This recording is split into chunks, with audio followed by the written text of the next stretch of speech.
अशी अपघात त्यांच्या आयुष्यात घडू दे. आणि ही तर आत्ता सुरुवात आहे.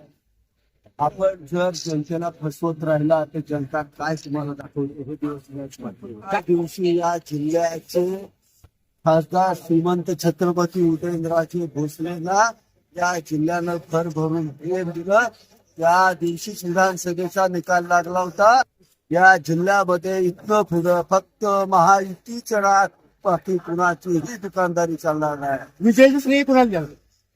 सर्व स्त्री सेवा हे राज्य सरकारला जातं, आमच्या नेत्यांना जातात. आदरणीय मुख्यमंत्री एकनाथ शिंदे साहेब, देवेंद्र फडणवीस साहेब आणि अजितदादा पवारांच्या सरकारनं मागच्या 2.5 वर्षात हे प्रचंड काम सामान्य जनतेसाठी केलं. ते आपण पाहिलं. साहेब, लाडक्या बहिणीने भरभरून मतं दिली, तुम्हाला काय सांगाल? त्या बहिणींचे जाहीर आभार. अजून भरपूर काय त्यांच्यासाठी करायचे ही तर सुरुवात आहे. एक निश्चित निवडणूक